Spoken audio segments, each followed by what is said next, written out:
Why is it such a secret? American Girl, why is it such a secret? Yeah. We all want to know. Like.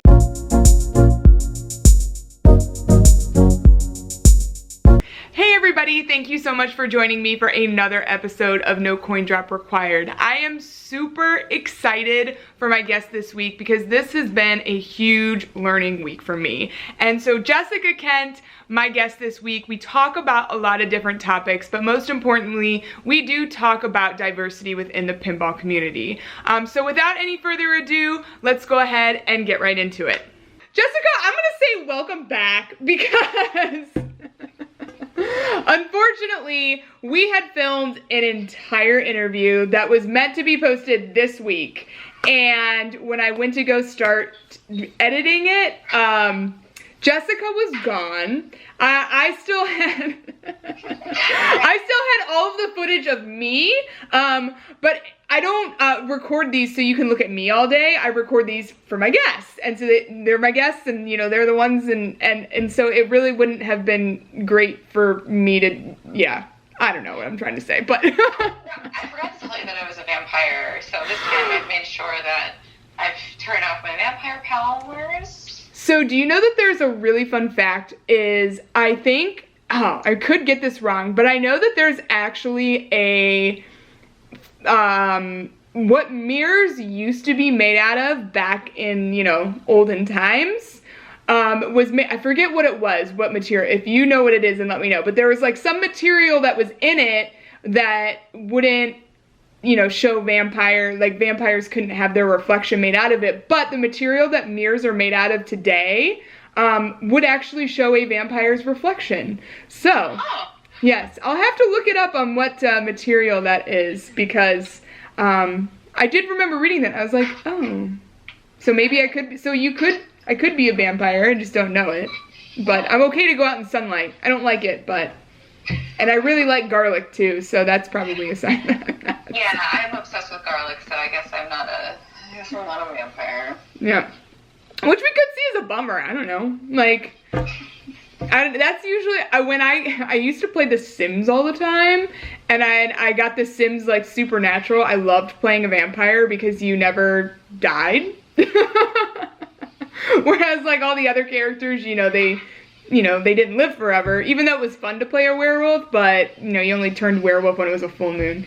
Yes, I digress. Anyway, welcome, welcome Jessica, welcome back again. Thank you so much for being so understanding with me, and we can literally talk about the same things we talked about again, which I'm okay with, but truly I just wanted an excuse to hang out with you again.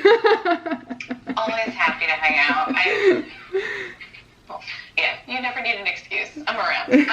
But yeah, no, I'm glad to be back. I'm excited to hang out again. Well, and a lot actually has happened between the week that we've talked. There's been a lot of different things that have happened, and we'll get to a lot of those in a second. But I wanna ask, how are things going in Illinois when it comes to kind of this COVID situation, right? Because this week, Ohio arcades were allowed to reopen. I'm not a brave soul enough to go out just yet, but how are things going in Illinois? I think we're doing okay. I saw a map today that we are in a, either we're like holding steady or starting to decrease in the number of cases or new cases that are coming up.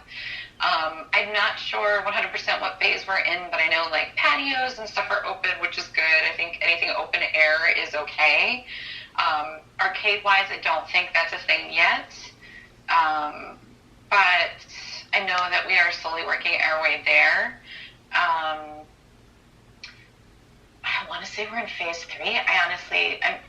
I feel like I have left the house so minimally and will probably continue to do so for a while, just because I am someone who gets sick very easily, so I would prefer to not be in public since I am susceptible to illness for probably a little bit longer than most people.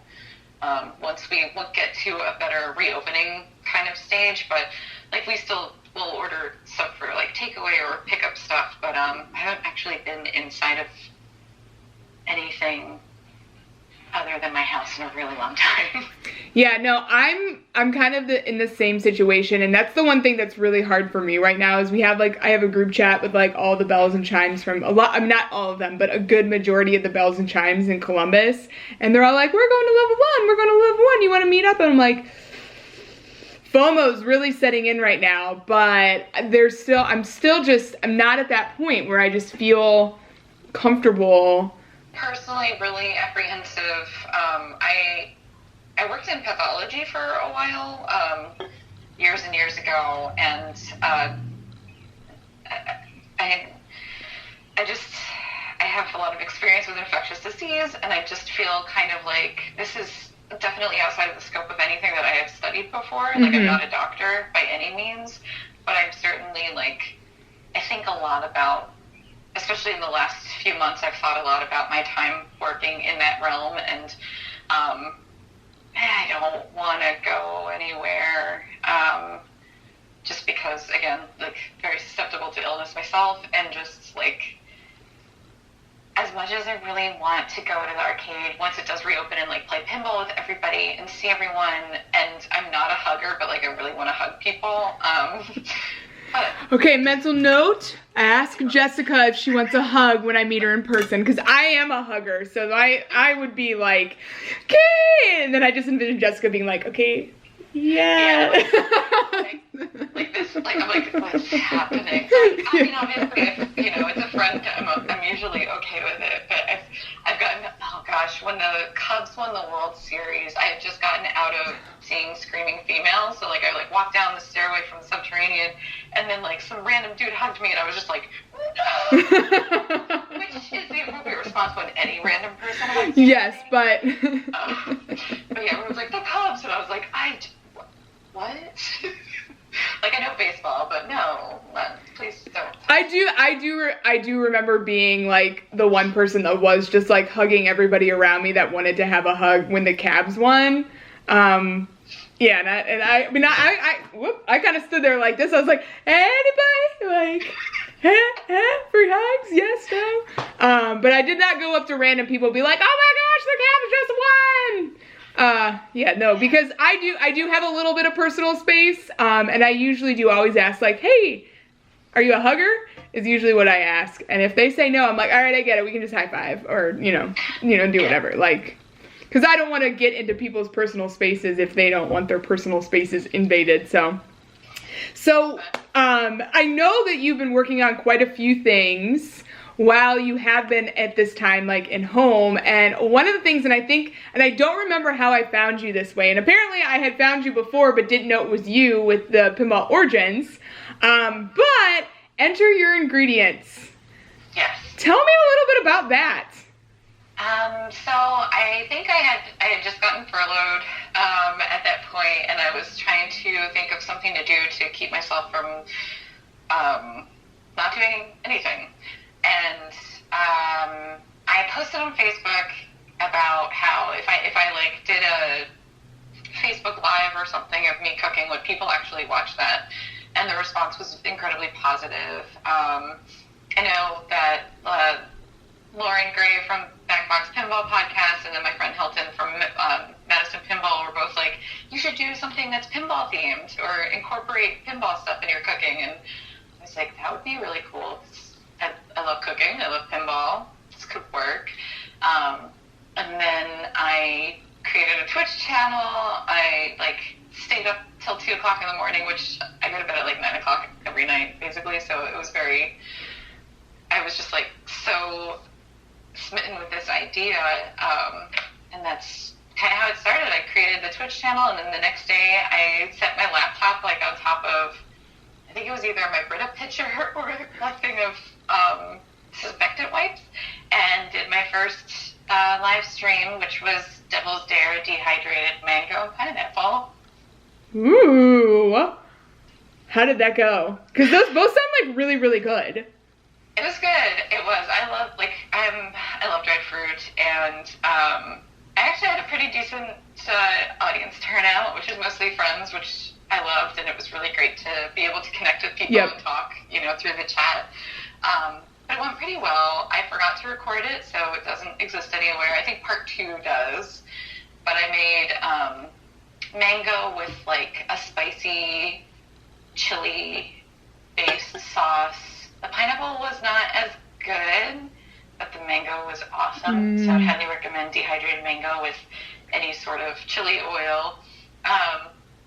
But yeah, that kept me going. I started doing that. I want to say it was like, oh gosh, I feel like it was once a week, but I think it was a little bit more than that because I had so much free time. And ended up cooking so much that I was like, I need to slow down because we're going to have way too many leftovers or potentially things that go bad. And I don't know when we can get to the store, like, ever. So it was a lot of fun. It's like me living out a childhood dream of having a cooking show, which is what me and my sister used to pretend that we, had a cooking show when we would cook in our kitchen as kids. So I used to, I don't think I did that with cooking, but I did that with like some other things. But I do remember I have this one photo that my mom took, I think it was New Year's or maybe it was like a slumber party where my friend and I did cook a bunch of stuff. But we set up like a little concession stand in the kitchen and like sold concessions for the movie night. To my mom and her mom, who were the only other people in the house, because my brother probably didn't want to have anything to do with that. I was like 7 at the time. And my lemonade stand as a kid didn't go very well either. Oh no. That's okay. Apparently I've been starting and failing businesses since the age of 7, so. I mean, you gotta get out there, you gotta see what the world is like and what, I guess, the business world's like as a booming 7-year-old. So. Yes, and concessions on New Year's. Not a great market. Good to know. Don't recommend it. But one question that does come to mind, do you actually have a dehydrator or did you do it like a different way? Oh, we have a dehydrator. Okay. You can dehydrate food in your oven if your oven does go to low enough temperatures. So usually if you're dehydrating something, I think most ovens start around 200 degrees. So you can dry out things at 200 degrees, but you have to wash them very closely. But yes, I'd highly recommend if you like dried fruit as much as I do, or if you like beef jerky, or you can make your own spices by drying out fresh herbs and things, or soup mixes. I just feel like I'm trying to sell everybody a food. No, it's okay. Can you make fruit roll-ups? Yes, actually, I made 4 different varieties of fruit roll-ups for the last Pinburg road trip that we took last summer. I'm sold. I made a video where I did try cooking. I know that you watched it and we talked about it a little bit. And the thing for me throughout the entire video was I need a food processor. I cannot get by on a tiny blender. That was a hand-me-down, by the way. But yes, a food processor. But I feel like a food processor might be like somebody who doesn't cook as much as I do is probably like a nice to have. And then a food dehydrator is probably something that would be like a really nice to have. I know they make like a 1 to 2 serving food processor that I feel like if you buy a food processor and you use it a couple times and become more comfortable with it, it's easier to incorporate that into becoming a need to have versus a nice to have. Okay. Because then you're like, oh, it's this easy to make pesto. It's this easy to make my own like peanut butter. Yeah. I can do this all the time. Or use it for stuff like hummus, which is pretty easy to make. Mm-hmm. I don't have a food processor. It is a dream to own one day, but I think a food processor, you would end up using it more than you think. Now, food dehydrator, maybe not, and that does take up a lot of counter space. Just something I'm always super mindful of in the smaller kitchen, but... my kitchen is not the biggest. I bought a pasta maker in the hopes, I took a pasta making class. James got that for me, my boyfriend got that for me for Christmas. he didn't get me the pasta making class. He got me a gift card to a cooking school, and I chose the pasta making class. Because that was one, it was like a couples one, so I was like, I don't want to like buy one and just go by myself. Like, I want to share this gift with you. So I chose the pasta making one, and I was like, this is super easy. I'll buy a pasta maker. Yeah, still haven't taken it out of the box. I didn't spend a lot on it, so it's probably not like the best. And I know it's not made in Italy, which is something that like the guy really recommended. Like, make sure you buy one that's made in Italy. So yeah, it's still sitting there. Eventually, I mean, because it's just basically like water, eggs, and flour, right? It's super simple to make. And you don't always even need the eggs. Yeah. I do, and gnocchi has been on my like, I want to make that. Because I love potatoes, so, you know, potato pasta. You can't go wrong. You can't go wrong. Enter your ingredients. I know I had this great idea, and well, see, now we can talk about this a little bit more. I don't know if you had a chance to watch the episode this week, but Brooke and I talked about, so Brooke Spradlin, who her boyfriend owns Crazy Martin's, which is where we had the 24-hour tournament, we were talking about having a movie night where we watch a movie that is pinball themed, and then we play the table because we just watched the movie, or vice versa. And one of the things I used to do when I was in college was my friends and I would have these like themed dinner nights where we would like eat dinosaur-shaped chicken nuggets and watch Jurassic Park. So it would be really cool. It'd be really cool if we had like an entire menu of like, here are things that are related to this pinball table.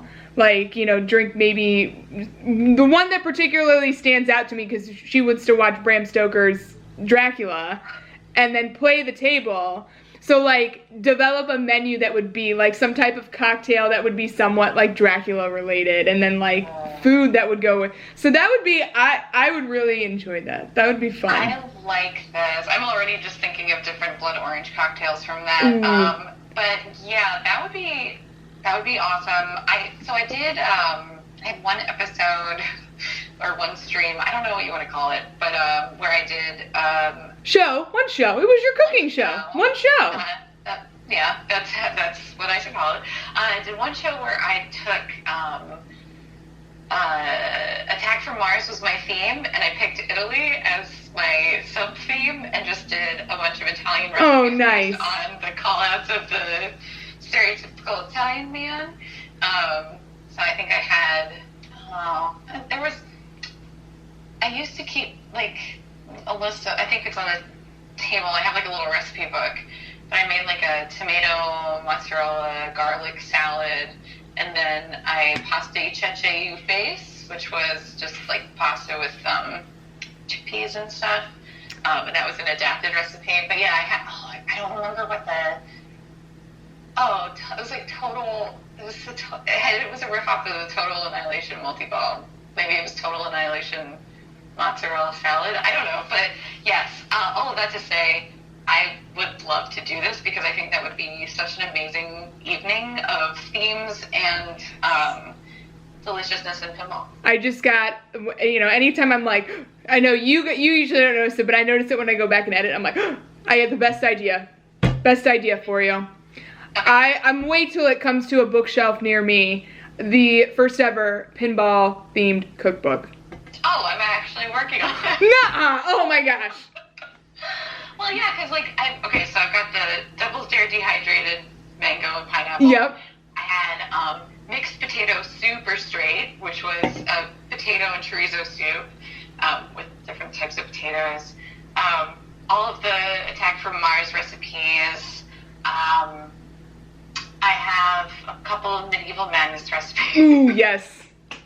What else was I working on? I was working on some Stargazer themed ones that haven't quite panned out yet. But yeah, I'm working on that, and I have some ideas for stuff, but I don't want to talk about it too much because like I would like to have an illustrator versus like pictures of things and a couple people I want to talk to, but I need to get the recipes down first.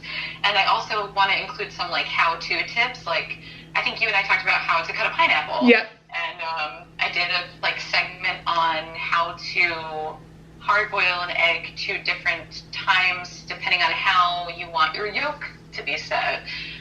So like little stuff like that, little tips and tricks that I've picked up along the way, plus some pinball stuff and like maybe a little bit of pinball strategy depending on the machine. Like we have a lot of older machines in our collection, so the recipes that I usually do, I pick from what we have because I play them, I know the rule sets and everything. But Johnny Mnemonic, that was another one that I was working on because I'm obsessed with that machine. But like I don't even know what I was talking about, but yeah, like I want to do something that incorporates just like a little bit of everything, mostly focusing on recipes and cooking tips, and a lot of just fun pinball specific instructions and directions. Well, I would like a copy of this. For sure. When it gets published, I will. You know, obviously, I want to be the first one. I want to be the first person to buy one. How about that? But Johnny Mnemonic, you say you're obsessed with. Is that the table that you're obsessed the most with right now? No. Which one is? I'm glad you asked. This wasn't set up or anything. The flip side. I love this little machine.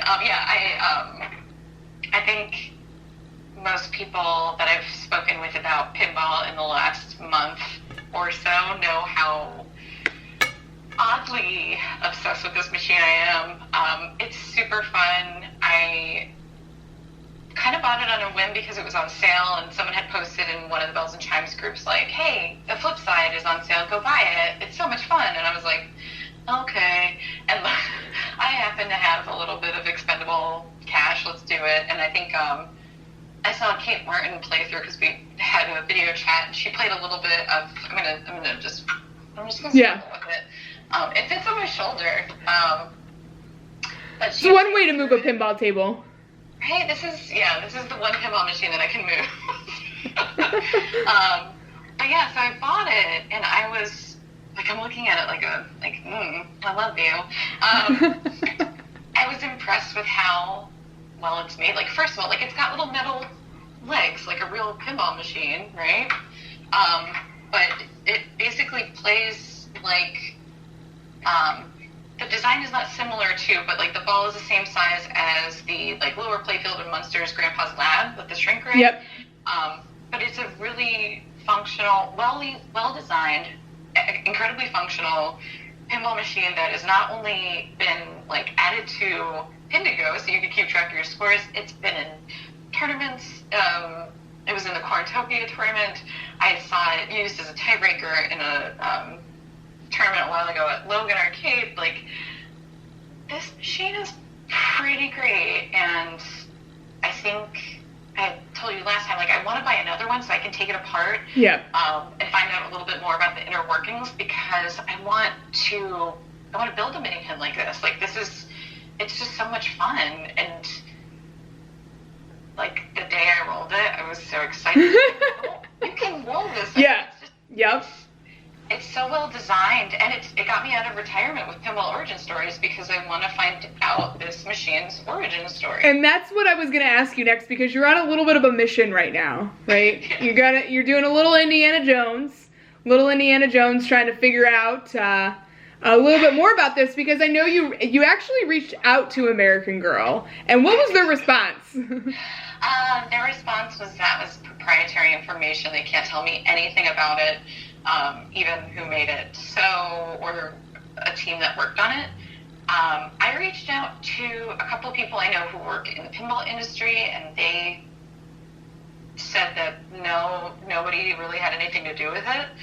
And I've enlisted the help of people who may know somebody on the inside in American Girl. So far, mom's the word, but I'm not giving up. And I don't know why I love it as much as I do, but I'm just so impressed with it. No, and I know, like, I've had a chance to play it a couple of times. I don't own one personally myself. I did tell Lauren, when Lauren was on my show, I said, I think this wasn't on the actual show, but I'm like, it'd be really great if you set up some type of, like, mini flipside tournament where, like, everybody that had one could participate in it, because a lot of pinballers have one now. I think it's going to be really interesting because I think you're really going to kind of lead the way on like reskinning it for the first time, right? I hope so. So you're going to start to venture into the world of homebrews and maybe like pave the way for like mini homebrews where, you know. I think that would be a ton of fun. And like, I always dreamed about what would if I had a full-size machine to reskin or retheme or just take apart and change the playfield and stuff, like what I would do. And for me, like, mentally that is a huge overhauling, and people do such amazing things. Mm-hmm. And like, I don't have the time or finances to do that. Yep.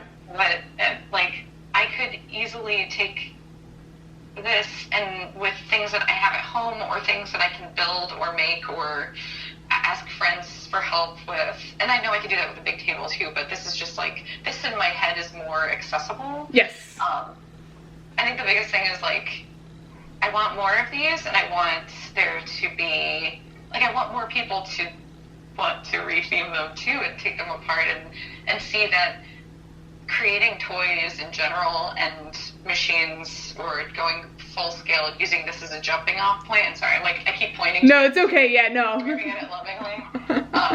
Like using this as a jumping off point for more people to get into pinball game creation and design and engineering, and it makes something that seems so impossible and daunting seem a lot more possible, which I think is the coolest part of it. So like, I'm looking at it now and I'm like, well, if I take it apart, maybe I can put this one back together, but I'm okay with buying another one. And there's like a whole thread on Pinside from someone who did take it apart. Yep. And I'm like, I could just kind of use that as a guide, but I don't think anyone expected this machine to be to take the pinball world by storm the way that it has. Because it's just a goofy little toy, right? But then you play it and you're like, somebody thought really hard about how to make this thing and did a great job. Which is what's super interesting to me, because I definitely know that if I was working on a project like this, you have to know, it's got to be somebody who at least plays pinball. Because, or they hired in like an outside consultant or somebody to give some type of advice, because you're right. I mean, I don't know what the inside mechanisms and everything look like. Is there a tilt bob? No, but I definitely was playing a game that didn't fully complete the ball that I was on, and I had to restart a game. But that only happened once, and I physically had to tilt the machine because sometimes the ball gets stuck. Yeah. But yeah, I don't think there's a tilt bob in there. See, and but things like that though, like how detailed it is, how much everything does work like a regular, pinball table is just, you're right. It's so fascinating, but I don't understand why American Girl is like, no, that's proprietary information. We're not telling anybody how to do it. I'm like, okay, but like the big manufacturers who actually make like real tables, like, share that information. Like, why, why is it such a secret? American Girl, why is it such a secret? Yeah. We all want to know. Like, and it's not like we're gonna be like, it's terrible. It's like, I just want to be like, hey, these people deserve the credit. Like, the people at Stern or Jersey Jack or Spooky who are making machines because they put their names on them. But right. There's no name on this except American Girl, which that's fine, but like, please tell everybody who made this machine what a great job they've done. And right. I'd love to, like, so much thought into not only how it's designed, the mechanisms, how it works, and the story behind it. That I would, like, why don't you want to share that? And, I'm like, we want to know. We just want to know. Like, it's a simple question. Yeah. Not proprietary. No. We just, like you said, we want to tell whoever did this, like, fantastic job. Like, I want to know more, like, or whatever you can tell me, because it's proprietary. But, like, I know I would have a hard time, like, not telling everybody, like, that American Girl table? That was me. Like, I wouldn't be able to keep my mouth shut. It's not me, by the way, but... Did you make this? I did. No, I can't. I can barely change. Like, I struggle changing the coil stops, let alone like you know, designing one that I can't even fix with my hands. So, you know, yeah, no, it wasn't me. It wasn't me. But yes, so if you were to well, let me say, not if, when you reskin this or when you retheme this, what's the first theme you're gonna do? Since it is essentially pet-sized, I would love to retheme it to either my cat or my dog or both. Maybe a tarantula. I don't know. Maybe a snake. But yeah, I could basically do like a pet-themed American Girl reskin. I just got another idea for you. Oh. This is another hobby that you can do. And I don't know, but here's the thing, is I don't know if you could resell them because I don't know, because American Girl I think is a little bit different. But if if people like custom ordered their pets on the table. Oh my god. Yeah, that would be, yeah, because I would pay for that. I would pay to have my, like, the JJ's pinball. So instead of it being Julie's pinball, it's JJ's pinball. Oh yeah. Or your pet's name, or your tarantula's name. Spiders creep me out, but it's cool. You know what? You know, it's not my thing. I just want to put it out there. I have no way to do this right now. This is all hypothetical. This is all like, you know, Jen likes talking about these. But if anybody is interested, you know, just let us know. Contact my manager, Jen AKA JayRupe. Yeah, go.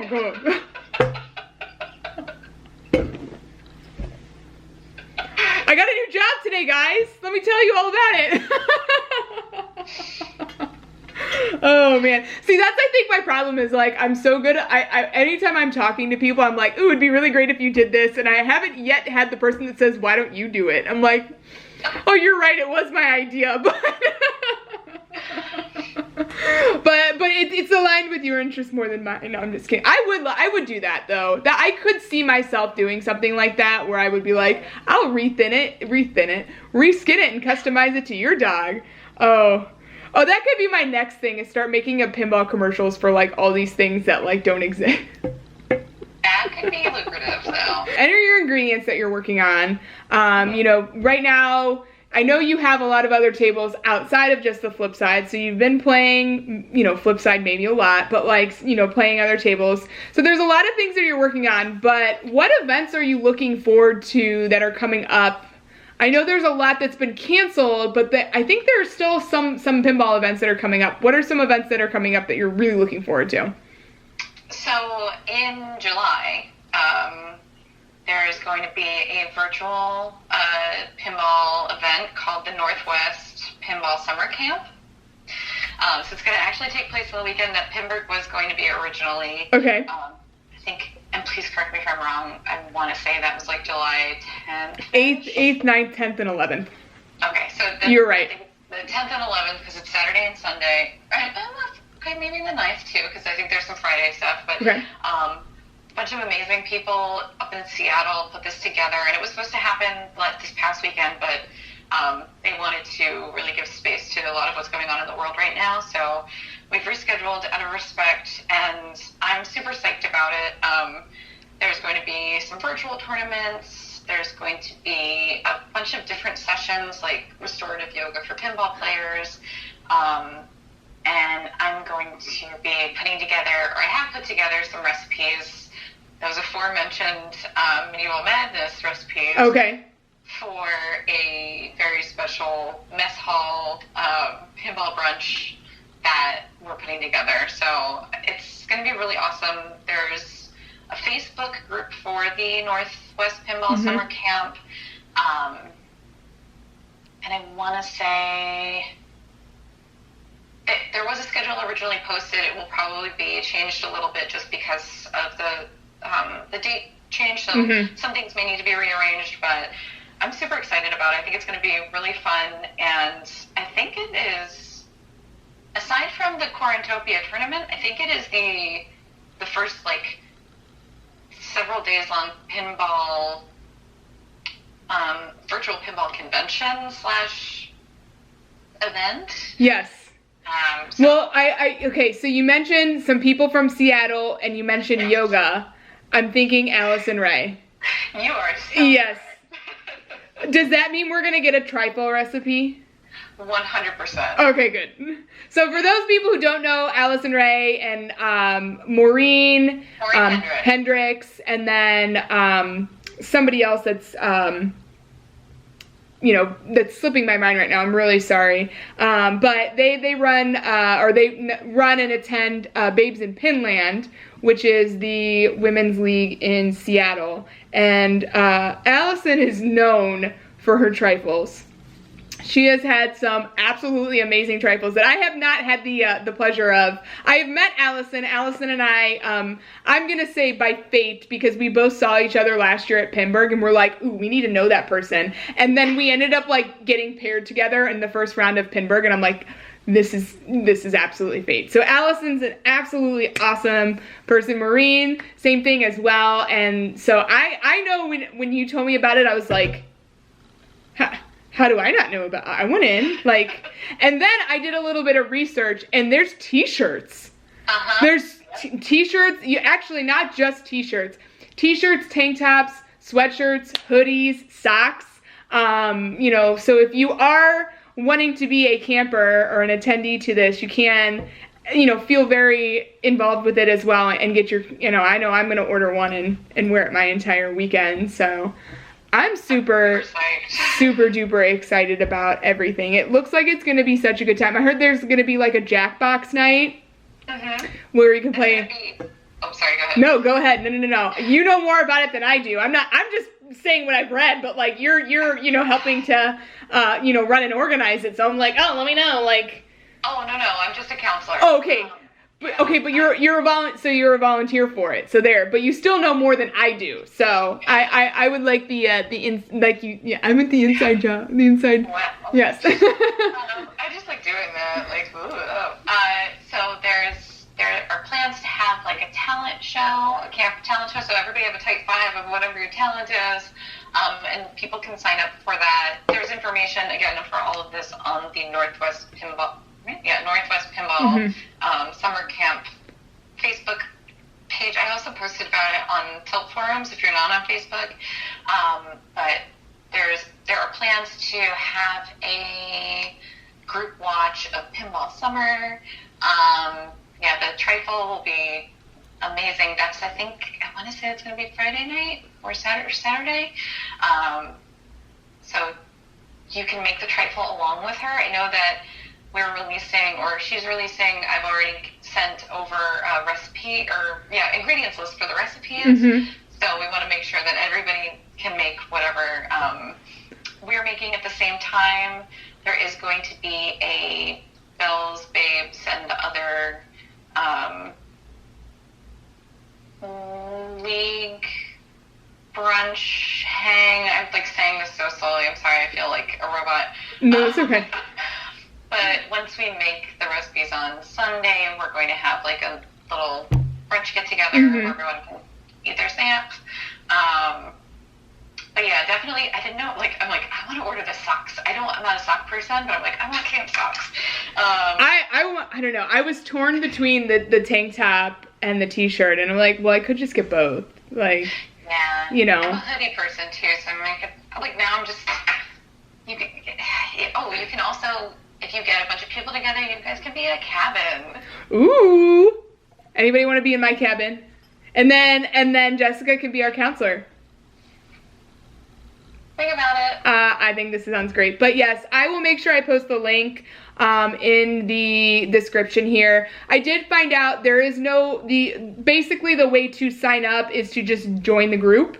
So there's nothing that you need to fill out, nowhere that you need to sign up for joining the group, as well as if you're interested in purchasing any of the t-shirts, things like that. The link is in the Facebook group as well, so I'll make sure to post that link in the description because I know I'm super excited about it. Now, is it just exclusively for women or is it open up to everybody? It's open up to everybody. I think there are going to be some sessions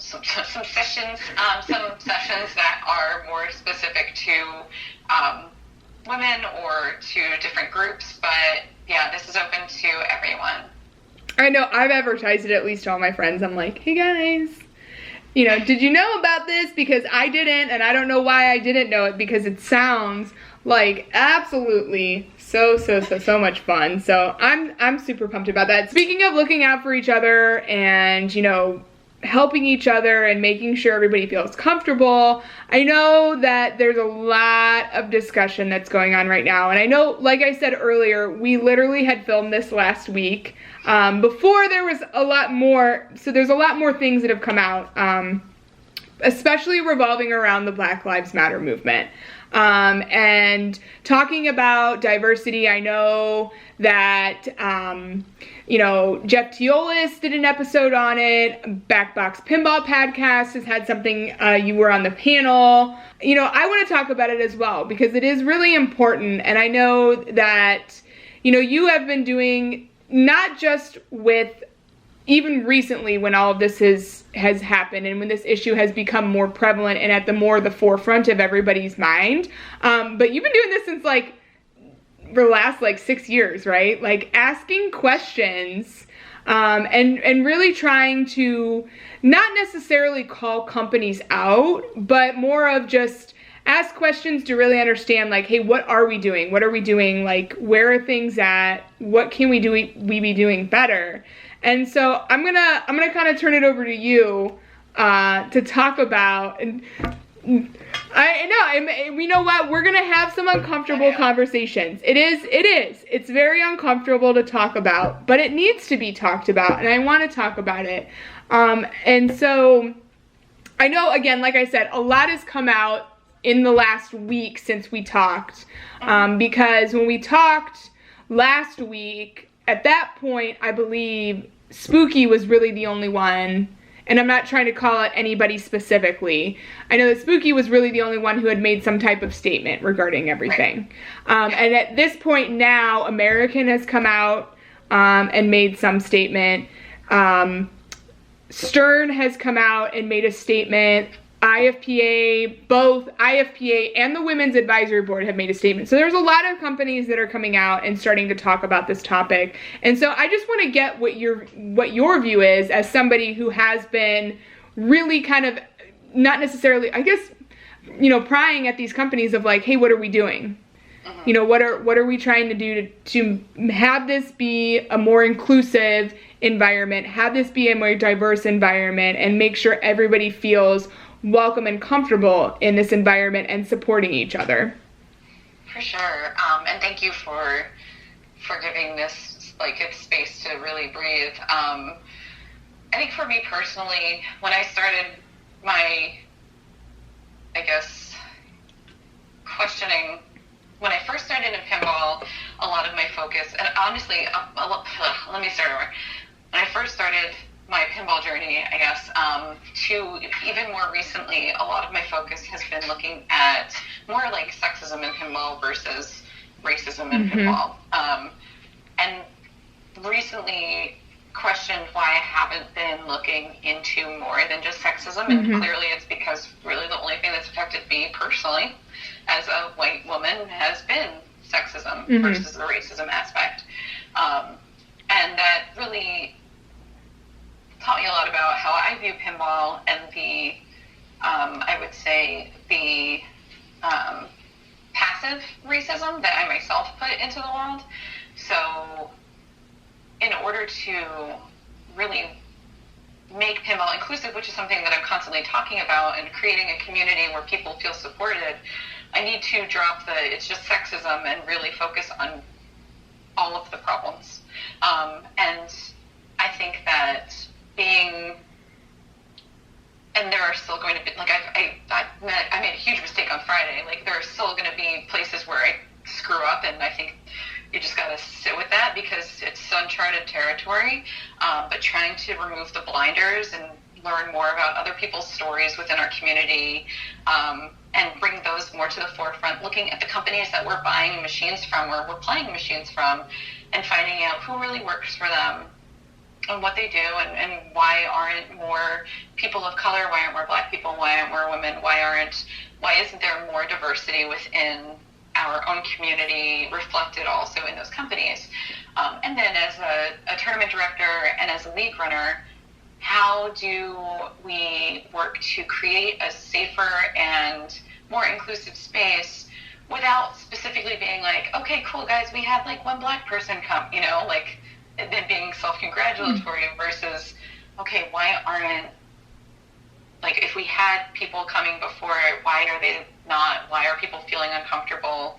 What are we doing? Or if harassment is occurring, how are we handling that? Mm-hmm. And are we brushing it off because we don't want to or know how to properly deal with it? So right now I'm actually working on trying to put together an action plan for the local pinball community here in Chicago and the suburbs and figure out how we can do better. But I think that seeing the responses from the different companies and organizations, it's a start. It's an important start. I know that I myself may have been a little bit hard on some of the responses that I was seeing.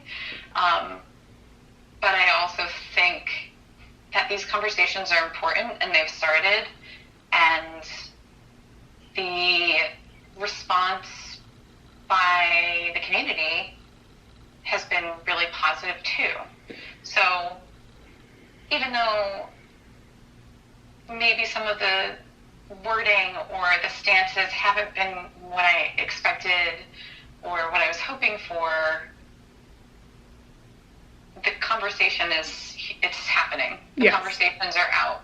More people are interested in learning about other people's experiences. More people are interested in trying to find more people within the community to potentially hire or look at artwork or designs that they may not have seen previously, or find a way to get those to them. So we're all learning. We're all going to really screw up, and you just have to accept that you screwed up and move on and try to be better.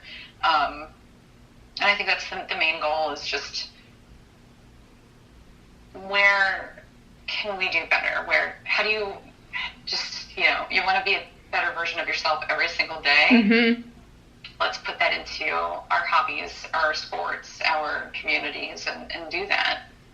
So what do you think are some ways, I know we look to and we ask, these companies and even arcades in our local area of, hey, what are you doing? What's your stance? Do you support this? What are you doing to support?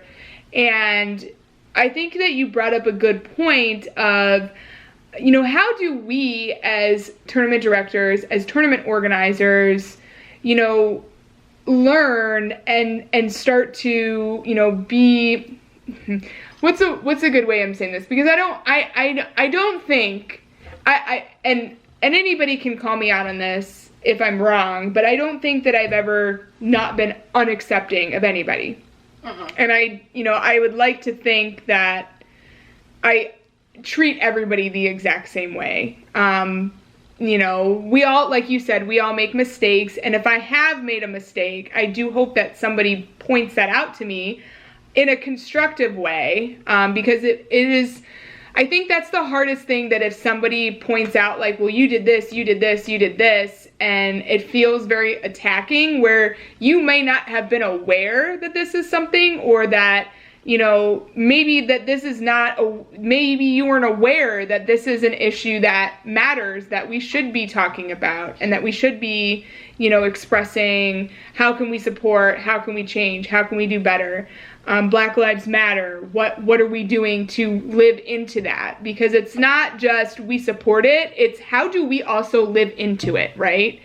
Mm-hmm. So, how do you think that we as tournament organizers, as tournament directors, can live more into that? If we support it, if we're learning, if we're trying to make sure everybody feels included, what are some ways that we could potentially live into that more?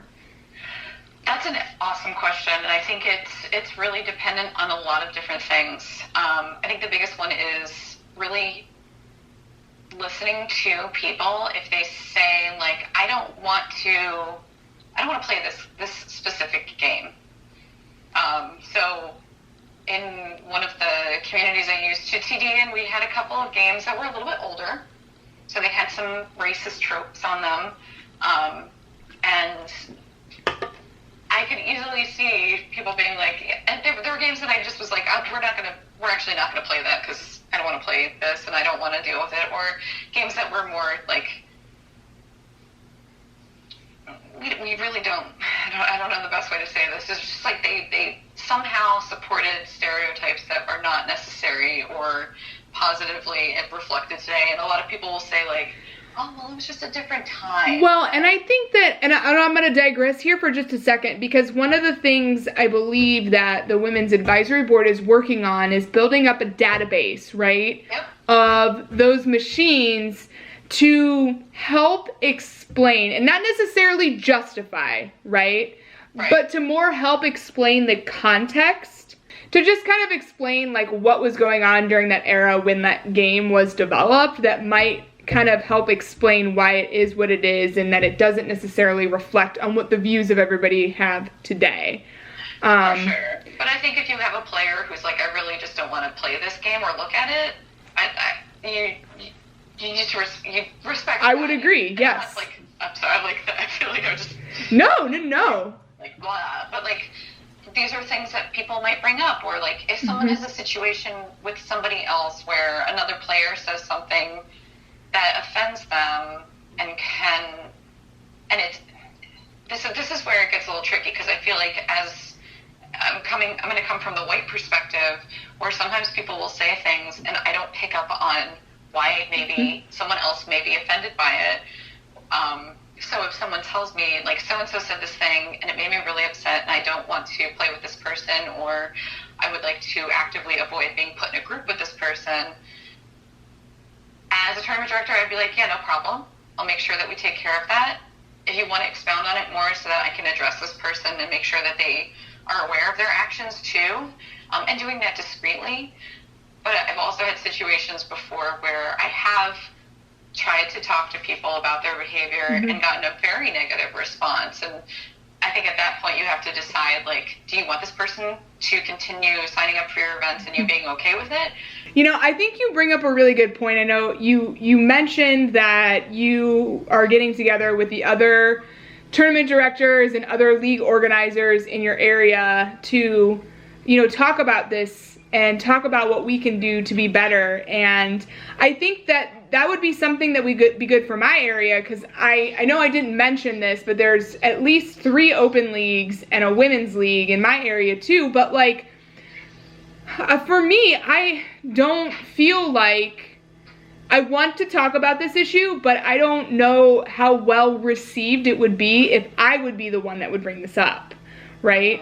I know that we all do have a zero tolerance policy, whether it's explicitly said or whether it's kind of just already known that, hey, if you have an issue with a player, make sure you come up to us, talk to us, and we'll, you know, address it if that's, you know, been going on. But like, I don't know, like, so how would you encourage other cities who have multiple leagues with different organizers? And this is, I guess, more me asking, is like, what would be a good way or the best way for us to bring this up collectively? Because even though we have our own different leagues, right, we're still all the same community, and we still all want to also make change, and we want to live into this movement, and we want to make sure everybody feels welcome, nobody feels left out, nobody feels uncomfortable. And so what would be a good way that, and if you don't have the answer, I understand, but what would be a good way that we could talk about this amongst the community? I didn't know why I paused. It's okay. Dramatic pause. Yep. So the reason that I have taken or tried to take an initiative and just to get everyone together to start talking about this is because I think that on a bigger level, like, we need to talk about this as a community of players in general. So I think that in order to make sure that that conversation stays as focused as possible, it's important that we go into it knowing what we want to present to our community as a whole. We don't really have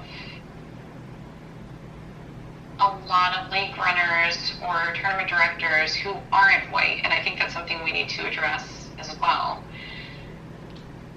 so I also feel in that respect, it is up to us to be the ones to start the conversation, because it shouldn't all rely on our players of color to be like, hey, are you guys going to ever talk about this? Or is this something that's going to be addressed? Or will there be just an across-the-board code of conduct? Or, you know, will there ever be something explicitly stating certain things? And I think everybody knows, and there is always that, like, well, people know they can come to me if there's a problem. People know they can come to whomever. But sometimes it's nice for people to see that. And I think that, like, this is by no means, this conversation that I'm trying to put together is like the end all be all. I see it merely as a beginning of us being like, what can we do to make sure that we are all aware of the fact that we're sitting in this room together, or sitting in this Zoom room together, and looking around and realizing, okay, already we've got a problem. And part of it too is, like, I've spoken with people in our community who are players of color, either from them reaching out to me directly or from my reaching out to them, just to say, like, I'm really curious, what is our community doing that works, or like how do you feel supported? Do you feel supported? Do you know who you can go to if there's a problem? Have there been problems? And also, like, you don't have to talk about it if there have been, because I know that that's difficult for people too, but we need to seek out other people's experiences, not as people to teach us, but as people to show us where we can be better. So, is there any, I was going to say, so to kind of, like, you know, rabbit trail on that for a second. So did you get a response? Is there some things that players have shared that of what we could be doing? And I apologize if I'm crossing over on any other, you know, podcasters or shows people, but, like, I genuinely want to know of, you know, what has been the response that you've heard, or stories that have been shared of what we as not only directors but as players can be doing better. I will say, like, I've gotten really great responses. Some of them I don't want to share simply because I know that people have dealt with all sorts of different situations that have been difficult for them to talk about, and I'm happy that they felt comfortable sharing experiences. I've also had people flat out tell me, like, I don't want to talk to you about this, and that's totally fine. Right. But in general, like, I've gotten a lot of really helpful and positive feedback. I will say that, like, I was looking over the last tournament that I ran. I was looking over the list to see how many players of color were there and how many, you know, women were there, which is probably, I don't know if that's weird, but there was a lot of underrepresentation all across the board. So I think just, I don't have all the answers, and I won't have all the answers. I'm fortunate for the responses that I've gotten from my questions, even the people who are just like, F you, I don't want to talk. But I think I don't know the right way to say this. I'm just going to say, like, we're doing okay, but we have a ways to go. Because even when you walk into any tournament, most of the people are white. So I'm not saying, like, we need to get numbers, people, you know, like, but I want people to feel comfortable if they bring friends, that their friends aren't going to be like, why do I feel so weird here? Sure. No, I think that makes sense, and I agree with you. We're not a company that has a quota of, you know, we need to fill X amount of spots, but I do think that there is, you know, a lot of work that we all can do, and talking about it is the starting, is a good, well, it shouldn't, you know, what's a better way to say this? Like, it shouldn't be like, you know, we should have been doing this from the beginning. So it's just, for me, I'm the same way. I'm like, what can I do to be better? Because, you know, you never sit and think that, you know, I was ever somebody who, you know, I don't do that. Like, that's not something that I do. But you talked about the passive racism is a thing. And again, it's not anything that, until it's brought to your attention, like, hey, think about this for a second, and you're like, oh wait, you know, you're right, and it wasn't anything that was intentional. We never intended to do that, and it just, there's a lot that we all have to learn. Right, and unlearn. And unlearn, you're right, you make a good point. There's a lot that we have to learn and a lot that we have to unlearn, and I guess my biggest question is, you know, how do I, and I'm being a little selfish at this point, is how do I, you know, start to have this conversation within our own local community? Because we're all already know that as a collective community, this is a topic we are all talking about, and that we all need to make sure we are aware of. And I'm not pushing my views on anybody. Everybody has their own opinions. Everybody has their own choices. I'm choosing to talk about it because it needs to be talked about. I choose to support it, and I want to know what I can do to be better. So if I'm trying to have that in my local community, you know, what, and maybe, and again, if you don't know the answer to this, and again, if we're just talking through this, that's okay, is I'm just trying to make sure that, one, I'm going about this the right way, where if there are BIPOC people in my community, if there are people of color, if there are, you know, biracial people, that I'm not trying to offend them. I just want them to be in the conversation of, listen, this is something that I want to talk about, that our community needs to talk about. And it feels weird to me being the leader of that, because I haven't been affected by that like you have been affected by that. And I want you to be involved in this. And like you said, you have some people that are like, no, I don't want to talk about it. Like, but I guess that's my biggest thing, is how do you approach something like this within your community, other than just doing it, you know? I think that's the thing, is like, there's no way to do this perfectly. And that goes back to just making mistakes and being like, yeah, whoops, I didn't realize that was the wrong way to go about it, and now I know it is, so thank you for teaching me that, or thanks for that lesson of, you're going to make mistakes, you're going to screw up. Mm-hmm. So when, I guess it just kind of goes back to me just being like, I'm just going to put this thing out there, and if people don't want to do it, that's fine. But I literally just sent a message to all the TDs and lead runners that I could think of, and said, do you want to have this forum conversation where we all just talk about this thing? And then I individually reached out to some people to share experiences if they wanted to, mm-hmm. and see like what could, in certain situations, like what would you have wanted somebody to do? What would you have wanted to happen? And just trying to get a better perspective, because the only thing that I can do is say, hey, we need to talk about this, and see if other people are like, yeah, I guess, yeah, we need to talk about this. Mm-hmm. My intention is not to lead anything, and I think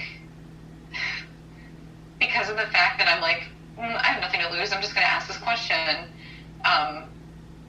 people see that as like, wow, that's really strong, and I'm like, no, I just want to know, like, what is this? I've always been told to ask the question, because other people want to know what the question is too, and if nobody's asking the question, no one's getting an answer.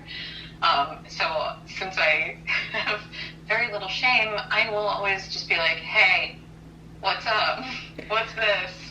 See, but I don't consider that as having very little shame. I consider that as having bravery, right? Because you're the one who is brave enough to ask the questions. And it doesn't matter what, the response can be positive, the response could be negative. You are asking the questions. You're asking the hard questions, right? That other people probably have the exact same questions, but they're not brave enough to ask it, because they're either afraid of what the response is, or afraid of what, as much as I look at it, this is my personal opinion, they're either afraid of what the response is, or they're afraid to be the one to ask it. Yeah. And so I'm really terrified of all the responses. Yeah, but no, I think it, again, I commend you for asking these questions and for helping to start, you know, I know there was a lot of other people in the community as well that are asking these questions, but I know that you were one of the ones that stood out to me as really kind of prying of, hey, like, we need to talk about this. This is not just, you know, what's going on outside of the community, because this is happening within our community, whether we see it or not. And I just, again, I commend you for it, and I am very honored that you're having this conversation with me. And I know that I've got a lot to learn, and it's like you say, unlearn, that, you know, I'm excited to go back to my local community, and see what I can do to help, you know, do better and be better and, you know, really live into what we are talking about. So if there are people in the Chicago area that want to support Black Lives Matter and the Black Lives Matter movement without, you know, who aren't able to be out, I don't want to say without, who aren't able to be out on the, you know, the front lines protesting and helping and volunteering, because I know, unfortunately, that's a situation that I'm in right now, where I want to be out there and I want to be helping and volunteering and supporting, but, you know, we're in a difficult situation with COVID going on and everything. So how can people in the Chicago area help to support the Black Lives Matter movement? For sure. So I similarly am unable to protest right now because I was in a bad accident. I have a car. I'm not super mobile. So I've been, and I know that not everybody can financially support these organizations, but I have been donating what I can to, there's a bunch of really awesome resources in Chicago. There's also, and I shared it on my personal Instagram. I'm going to send you some links. There are things that you can do if you are not in a financial situation to donate, like play certain stations or play YouTube channels, or send out certain links that are monetized that will gather finances. So there's so much stuff that you can do right now. But Black Lives Matter Chicago is an organization, obviously, within Chicago that you can donate. One organization that it does have chapters in different cities, but organization overall called Black and Pink, which a friend of mine taught me about a few weeks ago. Time is but a social construct. They're amazing. I'll send you a link for them. Brave Space Alliance here in Chicago. I don't know if there are others, but it's an organization that is Black run, trans run. It's a center here in Chicago. They're doing amazing work. The Chicago Bond Fund help get protesters out of jail as fast as possible. And then I'm going to send you a link to the National Resources List, because that has a really great breakdown of like places that assist in mental health, LGBTQ+, different bail funds for different cities. It's a huge resource list. It has a ton of resources on it, but there have been some really good stuff that comes out of that. And then another link that I think I did share with you is that scaffold resource to help dismantle your own that passive racism. So I've been going through that, and it's a really great extensive resource of like, here are things that we say that contribute further to white supremacy, whether or not we intend for it to. Like, I don't see color, I don't see people as races, and stuff like that, and kind of like starts there and keeps going down to dismantle our own ways of thinking to get us to open our minds a little bit more and better understand where we messed up. And there's like books, articles, there's this really great TED Talk that I just watched. There's just so so much information. And I think there are several of these lists around that have a ton of resources, but this one is my favorite because it has the like calls to action for different things that you're like, oh shoot, I say that a lot. Okay, here's why I have to stop saying that, and here's why I think that, and why I shouldn't think that. You know, so like it's like a really nice syllabus of how to be anti-racist. So I know, so Jessica's going to send me the list of all the things that we talked about, all the resources mentioned, and this is something that I didn't do last time that I thought about actually this last week. So one of the things I would like you to do is to choose an organization that you would like to donate to, because what I'm going to do is for every person who either likes the repost from Jessica on her Facebook page, who likes the post on my Facebook page, or likes this video in general, I'm gonna donate $1 for every single like, up to $100. I don't have a lot, but I'm gonna donate up to $100 to whatever organization that Jessica is choosing. And we'll make sure to put that either in the description or in the profile. So I'll pick 2 and I'll match your donation. Okay. Well, yeah, so $100 to another. $100 to 2 different organizations, or up to $100. So if we get more, I haven't gotten that many likes just yet. Maybe I will just say $100, but for every person again that likes either, I know Jessica will probably repost this under her page, my page, and then as well as just the Facebook video in general, I'll donate $1 and then up to $100 for all the likes. So I just again. I thought about that. I'm like, you know what? I'm trying to do as much as I can, and it looks different to a lot of different people. So whichever organization you choose, you just let me know, and we'll make sure that they get supported as well. We all have a lot of work to do. We all have a lot of conversations that we probably should be having, and I appreciate your honesty, and I appreciate you talking about this with me, because it is a difficult conversation to talk about, and it is a difficult conversation to have. But yes, I will make sure that if you send me the links, I'll make sure to put the links in the profile. So if anybody's interested in learning more information, not necessarily about ways that they can support in Chicago, because I know you have a lot of other links that are just ways that you can help to educate yourself as well. I would appreciate that. But as we start to wrap things up, is there anything, as I always like to say, was there anything else that you would like to convey to the masses, or any final thoughts that you would like to share before we start to wrap things up today? Not really, other than I'm finally making good on Pinball Origin Stories coming back. So I'm really excited to start that again, and I'm sorry, it's not that I ignored it, it's just that I put it off for too long, that it became really easy to keep putting it off. But so that's something fun to look out for.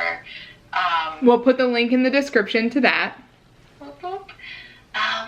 What else? I don't know. I think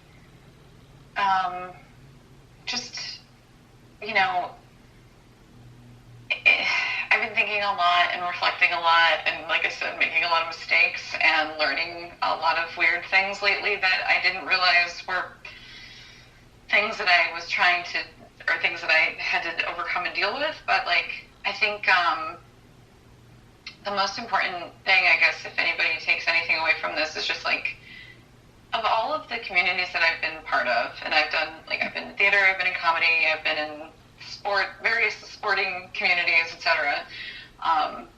This is the one that I have literally left and come back to so many times, because I just didn't want to give it up, and I didn't want to give up the people in it. So I think it's just when you find something that you love, you fight for it, and so you always want to also make sure you're fighting for the people in it.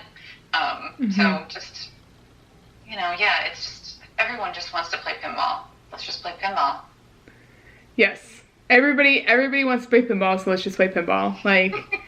I'm right there with you. But again, Jessica, thank you so much. I know there's so many other people within the community I'd also love to have this conversation with, and I appreciate you having this conversation with me, as well as talking about all the other fun things that are coming.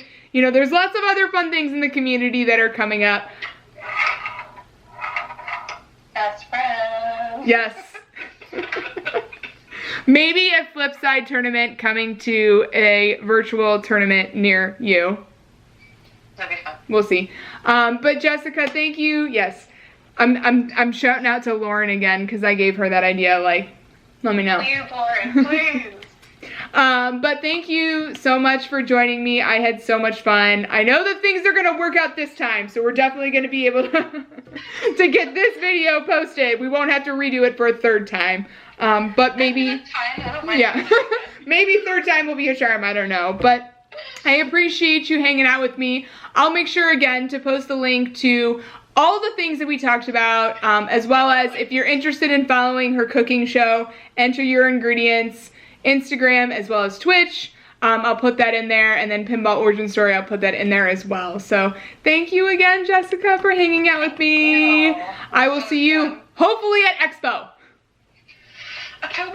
October, hopefully. Yay! I'm not flicking everybody off, my fingers are crossed. So, all right. Bye.